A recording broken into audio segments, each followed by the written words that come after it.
as we get closer to Game of the Year season, the Game Awards, I'm seeing more and more people openly acknowledge that, yeah, The Legend of Zelda Tears of the Kingdom is going to win. Like, we're not beating around the bush anymore. We're not saying that, like, oh, maybe Baldur's Gate 3 could win, maybe Starfield could win, maybe something else would win. No, we're all admitting Tears of the Kingdom is going to win. People are beginning to realize that Baldur's Gate has problems, that it was shilled, that, like, it's not really as good as it was built up to be. It is essentially its star has faded from from the sky. It has burned out. It's done. Starfield was never a star to begin with. It was just like a hump of like coal that was left under your Christmas tree because Santa thought you were naughty this year, right? Final Fantasy 16 was a disaster. Forspoken was a disaster. Street Fighter 6, its player base has plummeted. Diablo 4, don't even get me started.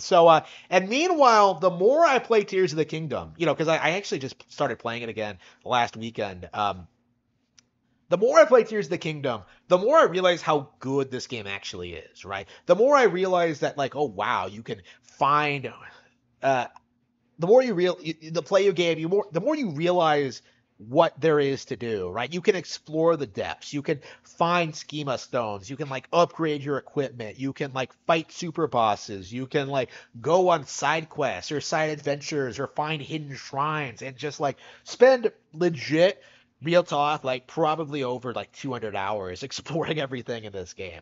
And that's probably on the short side. There's probably still like lots of cool like little tidbits in the lore that could spend like thousands of hours to discover, right? This game far surpasses Elden Ring in every way imaginable.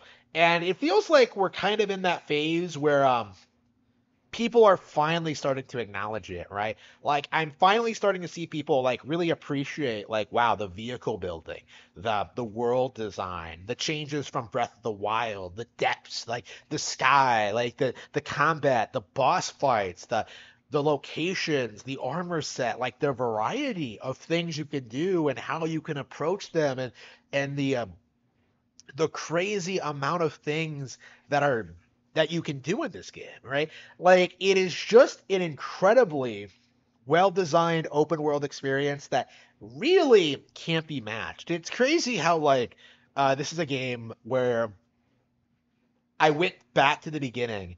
I got on a glider and then I'm just like I just slide it down the hill, and then I'm just kind of like gliding through the air, and then like walking back and forth, right? Like I'm steering this thing with my weight, and I'm just kind of like, yeah, this is something I've been doing since like the beginning of the game. Like literally, it's like I think the first glider you see, and you're still having so much fun with it. And there's so many things you can do to that glider. You can attach like a gun to it. You can attach fans to it. You can attach a lever and adjust like the uh, the mom- uh, the movement of the plane. You can like add wheels to it so it like can take off on any surface. Like there are so many cool things you can do with this like one object. And like the more schema stones and Yiga schematics you unlock, like the crazier your inventions can get. And more and more you just discover that like this game really truly has limitless possibilities. And in a lot of ways, I feel as if a lot of people don't understand that. Like, there are plenty of people, like Darkside Phil, who beat the game, who didn't even get the true ending, by the way, who beat the game and then just shut it off and then, like, never picked it up again and never really understood, right, the mechanics or the structure or what made the game great. Like, even today, like, I'm seeing people like Mike Matei try to say that, like, oh, well, building stuff isn't Zelda, right? This game is not Zelda. I did not buy this game to play Minecraft. I bought it to play Zelda, and this game isn't doing it for me. But like, he doesn't understand like how much fun the mechanics are. Like, whenever you see someone try and downplay this game, right? Like, oh, this isn't Zelda. Oh, this isn't the Zelda I fell in love with. Like, it reminds me a lot of how people treated Skyward Sword, right? It reminds me a lot of people how people treated Majora's Mask. It reminds me of how people used to treat Zelda 2, right? Zelda games that were all universally hated. Well, not universally, but like severely hated by certain groups of people, right? For very specific reasons. For years and years and years over but over time it started becoming cult classics because of like their design decisions, because of how radically different they were from the rest of the series, and like how much fun they were, right? All of those games are spectacular, and they are regarded as such, right?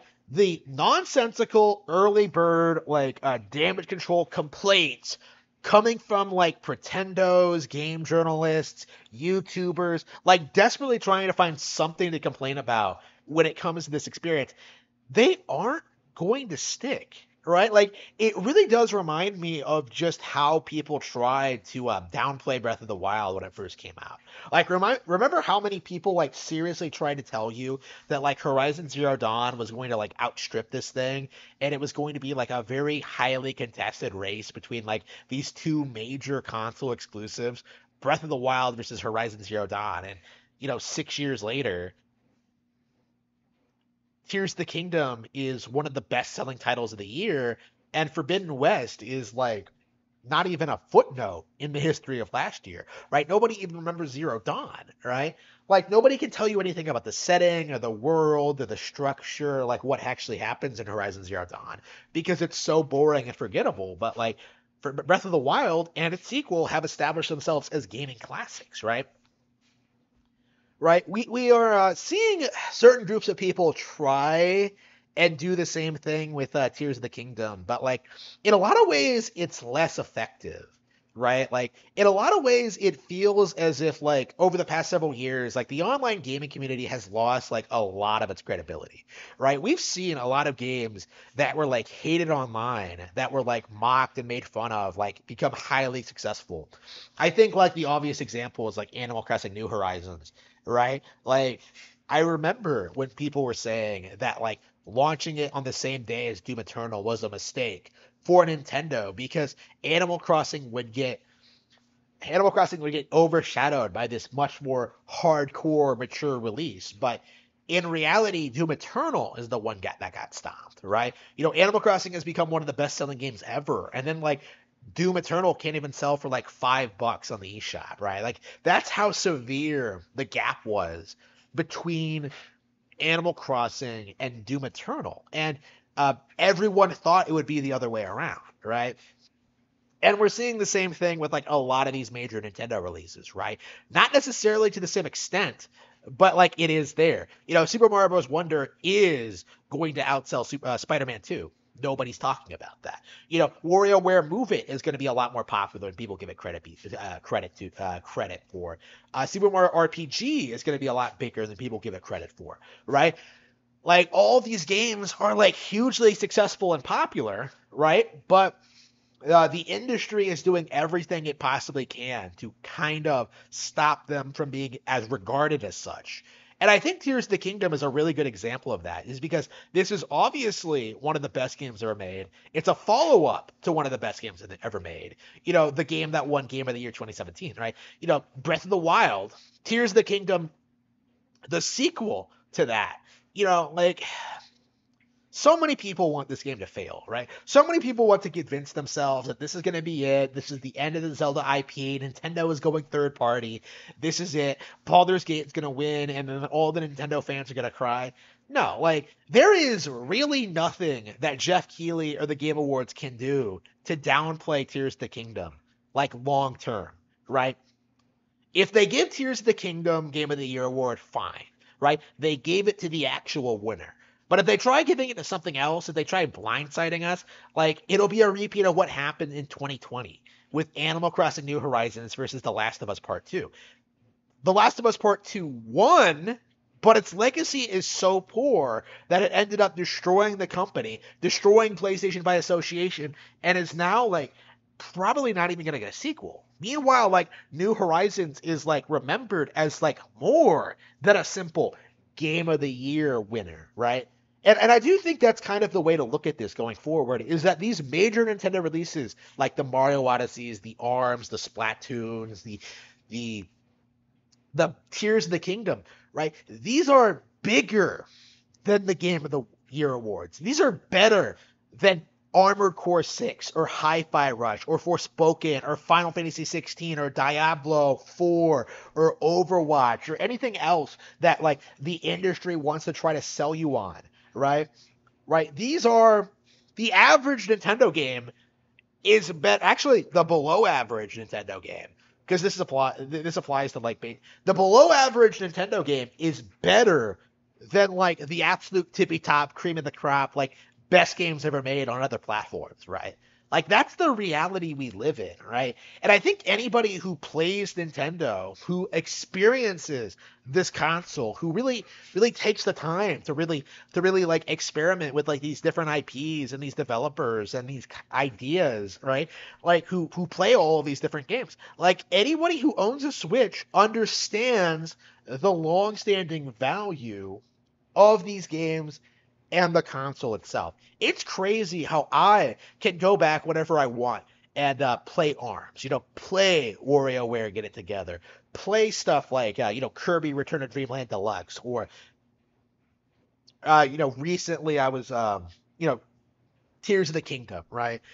A game I beat like quite a while ago, right? It's crazy how I can come back to all of these games, weeks, months, years after I beat them, and still have a monumental, incredible time, right? It far surpasses anything that PC gamers can pirate for their PCs, right? It far surpasses anything that will ever be released on Xbox and PlayStation, and there really isn't anything you can do to stop this, right?